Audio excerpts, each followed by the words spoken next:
Bonjour, un retour d'expérience deuxième partie, parce que là je l'ai eu un peu plus utilisé, là ces 3 derniers jours. J'ai fait 8 troncs, là il y a 6 troncs je crois, là j'ai 27 planches. Bon ça fait quand même de belles planches, même si les sapins ils sont morts, ça fait de belles planches. Pour un usage paintball, hein, c'est pas pour faire de la menuiserie. Hein. Donc on revient au principal. On m'avait demandé les modifs que j'avais fait pour renforcer. Alors bon, on voit là, mes soudures, elles étaient pas géniales. Donc j'ai rajouté les tubes dedans et que j'ai soudé comme je pouvais. Parce que la tôle c'est de la feuille à cigarette et je n'ai qu'un poste à souder à l'arc. Et c'est pas forcément évident quand on n'est pas soudeur. Parce que le problème c'est que dès qu'on serrait un peu trop, bah, ça va se déformer. Voilà, comme je monte là. Alors le truc que j'ai fait, au-dessus j'ai mis des rondelles. La partie basse, j'ai mis des tubes dedans. Là aussi.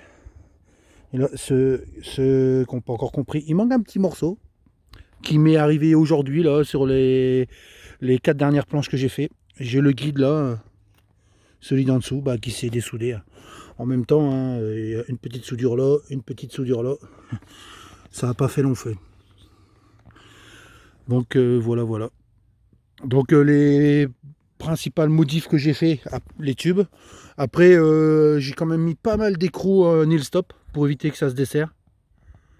Cette barre là, la barre là, à partir du moment où on commence à appuyer dessus, bah forcément ça se dessert tout le temps. Donc il faut régulièrement la resserrer. Bon, c'est pas gênant en soi. Bon, le petit conseil que j'ai fait là, je me suis fait un support. Bon, après c'est du truc à l'arrache. Hein. J'avais fait un support comme ça pour pouvoir tronçonner à hauteur. Et j'ai refait un deuxième support parce que ainsi, quand j'ai plusieurs troncs, je peux mettre 6 troncs dessus. Donc ça permet d'enchaîner, de faire la première coupe avec l'échelle qu'on fixe dessus. Ainsi on le règle, on fait les 6 et après on peut enchaîner directement avec à faire les planches de la même taille. Quoi. Ça évite de le dérégler à chaque tronc. À savoir niveau consommation, moi avec cette tronçonneuse là, la Husqvarna 572, c'est une 70 cm3 hein, de mémoire. Faut quasiment faire un plein à chaque tronc. J'ai voulu faire 2 troncs, j'ai attaqué le deuxième tronc, deuxième planche, deuxième coupe, ça n'avait plus d'essence. Donc c'est vrai que ça consomme pas mal. Hein. Pour faire 8 troncs, j'ai utilisé environ 5 litres de mélange et un peu moins d'huile de chêne. Donc voilà, après je sais pas, j'ai montré, je crois les écrous, j'ai montré.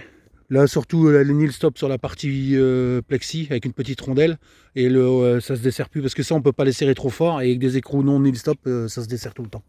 Que là j'ai quasiment jamais eu problème de desserrage hormis la barre là. Donc voilà, si vous avez des questions, n'hésitez pas. Bonne journée à vous. Bye bye.